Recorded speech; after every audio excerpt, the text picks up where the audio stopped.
Hello, class. My name's Brandon. If you guys don't remember, I'm going to be covering some of the general history and some of the culture of the beautiful country of Nigeria in Africa. Just keep in mind that to cover every bit of the country of Nigeria and all of its very complex situations, which has led to where the country stands today, would take weeks upon months upon years of research in order to really dive deep into the entire subject. So this is basically just going to cover some of the gists of it in a nutshell, and hopefully I can cover enough for you to understand and grasp some of the concepts that are involved, and you might be able to relate into some of your own countries that you've selected for your own presentations. This presentation is kindly brought to you by Boston College and Professor Shlala. I'm not sure if I said that correctly. I apologize, Professor. Okay, so here we have the continent of Africa, this whole gray area right here.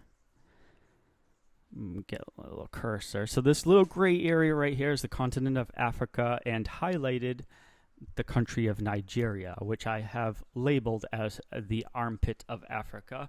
It is by far not even close to an armpit of a country, not that any country ever was. However, due to its location, it kind of appears to be so. That being said, Nigeria is actually currently one of the wealthiest countries of all of Africa, and might be in a little bit of trouble here or there, but otherwise tends to be moving in a positive direction. So hopefully we can observe some of the history behind that, what has led to the country how it is today. If any of you guys remember from our course of African history, Africa has experienced a lot of different diverse cultures that have evolved, and not too much record keeping like we did over in the western side of the world. Their tribes, as they were called, consisted more of storytelling and individual unique family histories, which they are very proud of. Very complex trading routes were always established. Sadly, you also had, in the desert area, you had a lot of slave trades going on, and this was largely due to competition and rivalry which was happening between Europe and the Middle East, between the religions of Christianity and Islam, which eventually made its way to Africa, including Nigeria. However, there was a lot of ancient culture pertaining to the spiritualness pre-colonial invasion, which existed in Africa during its time of development and actually quite intelligent amounts of growth and quite intelligent exchanges and systems. It was actually a very, very intellectual continent before and after the colonial invasion.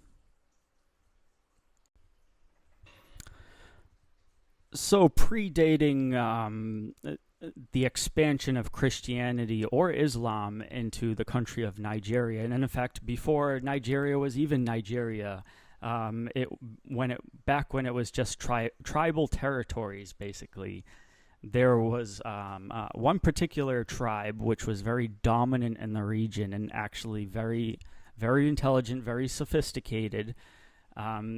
They were called the Nok tribe. Their tribe eventually did disappear.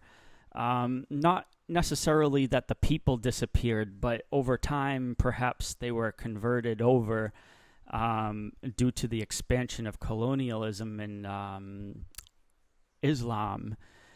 into the territory, since it's kind of a meeting point between Christianity and Islam right at the northern side. The indoctrinations possibly rendered a lot of their belief systems to become obsolete, but the Nok tribe were known for their terracotta formations. They worked a lot with clays, and they also were they worked with iron smoldering, believe it or not, as well, which is quite amazing, because it allowed them to create a lot of different pieces of artwork, and a lot of the times sculptures to demonstrate their capabilities. Was a way of demonstrating intellect between tribes, as well as offer different types of skill sets and everything like that. But basically, they dominated the area until the Portuguese encounters. So this took place early 1400s. This was after the time of, or during the time of, sort of a technical evolution going on the western side of the world as well, with the printing press invented by Johannes Gutenberg, which was kind of shifting the power dynamics between basically between the military and political law. So there was sort of a symbiotic relationship / rivalry going on between the different power dynamics, and it was creating a complex mix of promoting slavery as well as trying to abolish it at the same time, which is the strange perspective. And there was definitely a lot of chess playing here, but more or less the Portuguese were not as heavily involved with the slave trade as perhaps the British, and especially the Muslims were very heavily involved into the slave trade. Hence, Egypt, and we're all familiar with the pyramids that were basically built entirely from slaves and perhaps aliens, for all we know. But going into more evident patterns of what actually might have happened, you can see that basically the territory of Benin and Oyo were basically dominant figures at the time. I mean, Nigeria has like so many different regions and so many different tribes, and they're all so diverse and unique that it's you don't want to say that there's one or two different regions and one or two different tribes, but there's really there's hundreds of them, and there still are hundreds today, because their forms they weren't very big into traveling like perhaps you might have seen in the Western and even Islam cultures, where everybody's riding horseback and camelback. Maybe not until a little bit later, as the cultures started to seep into theirs and kind of mingle a little bit. But basically, you had a lot of trade routes going on, and a lot of rivalry between tribes. So, opposed to you had the British. So we start with the British. The Portuguese came and they started trading. Then the British came. That was basically like a little bit later on. But essentially you had trade from the Portuguese, some slavery. You had a lot of slavery up north of Africa. And you had the British who came and took over the southern part of Nigeria, essentially. And from there, it was a lot of rivalry between tribes and a lot of manipulation from the British to sort of propel back the Islamic presence which was starting to seep into Nigeria. And it was basically all a lot of chess games that were going on, and it wasn't until basically a little later on, so in the early 1800s, specifically 1804, the Islamic Revolution took place. This is basically when Sharia law had been established up north. So I'm going to get more into, I'm going to show you what these look like a little bit after, but basically you have up north of Nigeria, Sharia law established, and that firmly denoted the Islamic Revolution. Meanwhile, there was a lot of internal affairs going on. So the British came, the British were already there. The British decided to manipulate the situation, and they got the Lagos army to bomb itself. So the Lagos army bombed the federal government essentially, which was a big thing. And I'll show you what Lagos looks like. It's actually a beautiful city, beautiful African city, very modern too. So it kind of gives you a perspective. And basically, Nigeria was ruled by authoritarian figures for quite a while.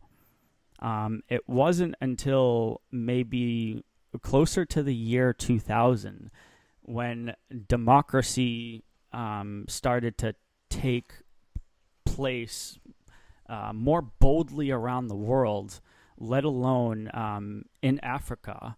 And the idea started to grow popularity, because of all these technological changes and everybody wanting to be up to date with each other. And basically you have authoritarian figures who pop in and out of existence, and they're all very big family tribes. So you have the authoritarian figures returning back as a political figure in support of democracy.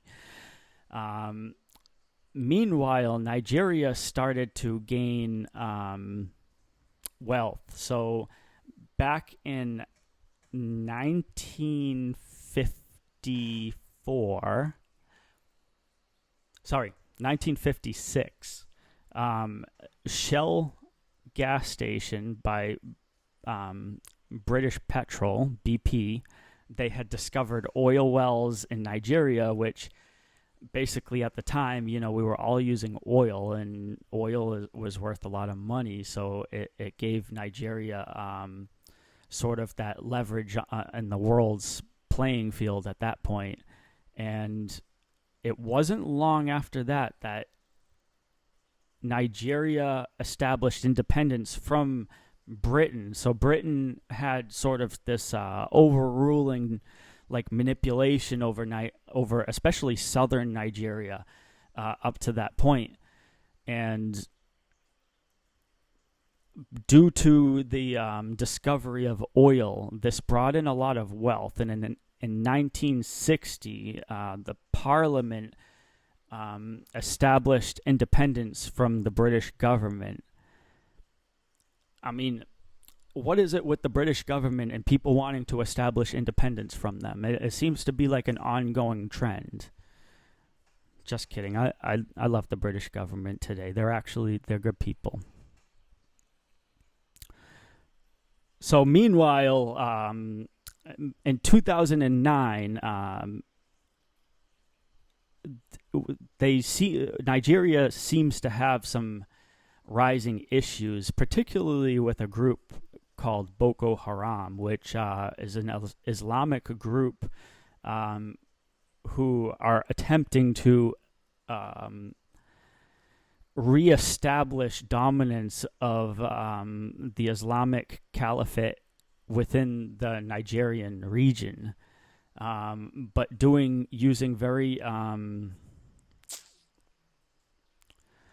using very bad tactics to try to achieve this. Things that, kidnappings and whatnot, which we tried, in contemporary society are not acceptable. I don't know why we do these things to each other. It's not right.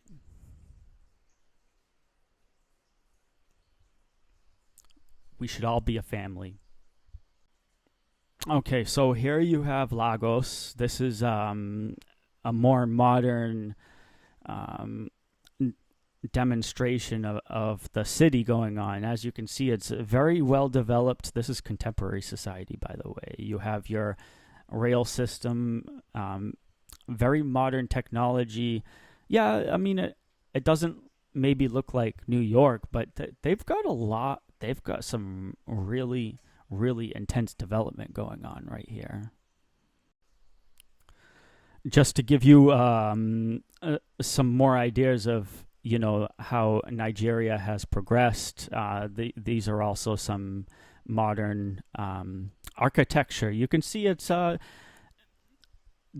there's been a lot of very complex architectural designs going on there. And you can even see maybe even a little bit of Asian-inspired concepts. So no doubt, Nigeria's interactions with some of the rest of the world have rubbed off on them, and they've been able to build themselves into an impressive little land, for sure. Very impressive. Very, very impressive. So basically today you have the northernmost region, which is predominantly Islamic, predominantly Muslim, competing against the southernmost region, which is predominantly either Christian or some sort of some sort of blend of Christianity as well as primitive tribal cultures. Not that those tribal cultures don't also exist up north, but the Islamic religion is a very dominant religion. So it tends to establish itself a little bit more firmly and stands out maybe just a little bit more against any other religions that might blend with it. Zaunudwa Zwa. That is more characteristic of the Hausa language up north. E Karao. That is more characteristic of the Yoruba language found southwest. Bomboklata merifaman. That is not exactly characteristic of the Ibu language down south, but that's probably as close as I'm going to be able to get to it for you. That language is more characteristic of something you might hear more traditional of African languages versus the northern sort of Arabic twist and the Western Asian twang, lisp and dragging on those pronunciations. Really, there are not just three main languages of Nigeria. Actually, all the different tribes have their own kind of separate dialects of variations of different languages.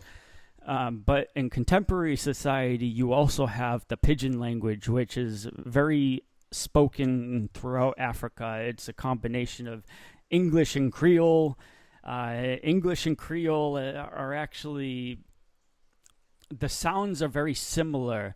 And I've had a Haitian friend tell me this, and that, people who speak English can mimic Haitian sounds very easily because of our languages they bounce at the same frequency. So you tend to have the Creole and the English, they flow very well together. And it's that street language. It's called Pidgin. And actually, at the end of these slides, I have actually a song that I have developed where it uses a combination of English and Pidgin to form the lyrics of it. I hope you basically stick around long enough to be able to hear it. Just like every other part of Africa, Nigeria is full of art culture, artwork, definitely ancient artwork as well as modern contemporary artwork. But what is very more notable with Nigerian sculptures is there is a particular sculpture which is very characteristic of the old Africa before religion had basically influenced a lot of the people. And I actually want to show you this in the next slide.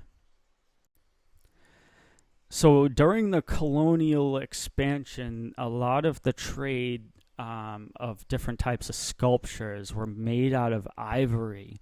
And here you have the Benin ivory mask. And what's very significant with this mask, and if you look really closely, it shows you a bit of the history that is not written, but instead visualized. And they usually tell you that pictures are worth 1,000 words. I mean, if you look at this thing, it is beautiful. It shows you a figure who was likely to be a very significant part of society, and possibly a king or some sort of elder, somebody who was very spiritually connected. And we know from some of the texts that we have read that they had these oracles that they would visit in order to communicate with the spirits and to make decisions and to decide on sacrifices and all those scary things. But if you look at this sculpture very closely, you will see all these carvings. And these carvings, they almost look like entities characteristic of faces, and there's lots of them, not just one or two, but you can see a whole row of them, and then you got many columns of these rows. That this says that this person was very, very, very close to the spiritual part of the society. And this is a part of the culture which gradually disappeared. I mean, a lot of the storytelling and the music and everything which sponsored this still exists, but not quite practiced to this level. A lot of this had disappeared due to the colonial invasions. Food culture is very important to all Africans, that it's part of who they are as a community. And just like the rest of Africa, Nigeria was definitely experts of the yam, but their biggest claim to fame is actually a rice dish called jalap. Or maybe it's yallop, or maybe it's hollop. I don't know. I guess it depends on where its origins came from in terms of inspiration, if there was any Dutch or Spanish influence there. However, their jalap, it's basically a tomato-based rice dish with tones of garlic and ginger, which gives its aromatic essence to it, and its different flavors, and they mix curries into it. So you have that Middle Eastern inspiration. You got all those different flavors working together to make a really, really delicious rice dish that I have never tried before, but based on its description, I wish I tried it every night. Religion, I mean, it's a huge part of every part of the world, but in Nigeria, Nigeria is very unique in the sense that the northern side is dominantly Islam and the southern side is dominantly Christianity, and they're kind of an even divide with a mix of ancient heritage mixed into there, but they mostly don't practice the spiritual stuff of the ancient times. It's mostly either Christianity or Islam. In this map here, we can see the clear divide between the dominant religions and their percentage influence, and the greens being Islam and the blues being Christianity, and to various degrees with mixes of other cultures and religions and even some of their ancient traditions mixed in between. Back when the British had a big influence on Nigeria, the British was always trying to unify Nigeria, while internal conflicts tried to keep it as a divide due to the differences in different types of cultures. And here we can see the different divides, and this kind of like demonstrates the language differences as well. And you can see the Nigerians are very proud of their individual heritages, and you can see these little different regions are very specific and very unique, and they like to keep them that way. So that's why there was a lot of civil wars that went on in Nigeria, a lot of internal conflict, and there even today, it's unfortunately there's still a lot of tension going on. Most recently, this is you'll find the biggest battle with Boko Haram, the group which is stirring up a little bit of trouble. They seem to have crossed over from the Chad border, and you'll see why in a second, where I deduced this, because if we move to the next slide, you will see where their origins most likely came from. This shows you the whole picture of Africa, and right here is where Nigeria is. And remember, Chad is somewhere over here, Nigeria is here, and this is basically along the line of the main focus of the the slave route. Not that it was happening as deeply today, and hopefully we can get rid of it, but the history and the heritage still exists, and those maybe some of those ideologies are still being passed on to the family, so it can, especially in the Islamic religion, which tends to have a very dominant, firm stance from its perspective, it can create a lot of tension when Christianity pushes forward. So it's not necessarily right, but that's just where it comes from, where that anger comes from. So you can see the sort of the origins of that, and hopefully we can do something to make it right for everybody. A good place to start to make it right is obviously music. Music is a huge part of Africa. Africa loves making instruments. They're very good at making instruments, not just in Nigeria, but all of Africa. They make all kinds of whistling instruments, flutes, all kinds of drumming instruments, and all kinds of strumming instruments. Those tend to be in different shaking instruments. Those tend to be boldly different styles of instruments, and they all make unique sounds. And even each unique instrument itself has its own sound. So it's about as unique as every story that's ever been told in Africa.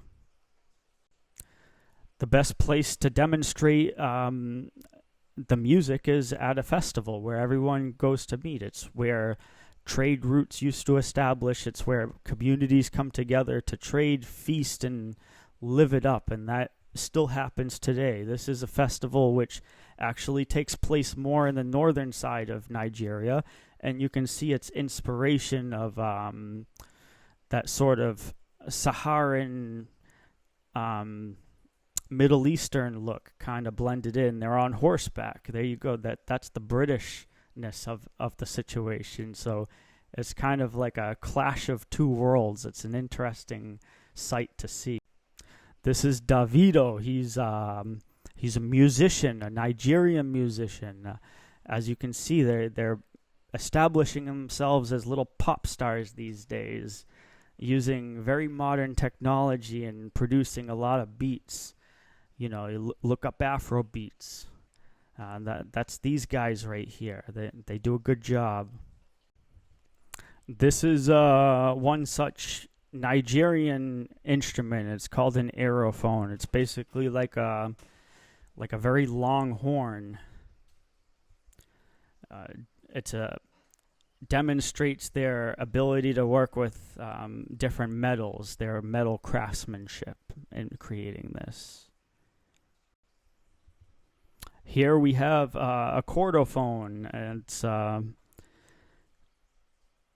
interesting contraption, kind of like a stringed instrument where you can pluck at it. It's a plucking instrument, creates some unique sounds. If you ever want to see what a beautiful Nigerian woman looks like, look up Cynthia Erivo. I'll show her to you here. This is Cynthia Erivo. She's got these big brown eyes and striking features.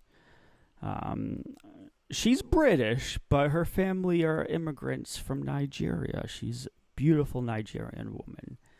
Definitely look her up, listen to her music. And here is a song called Mama Earth, which I had developed for the purpose of these slides, and this will conclude my presentation for you to listen to Mama Earth. It's inspired by Nigerian music with a modern twist, so I hope you guys like it.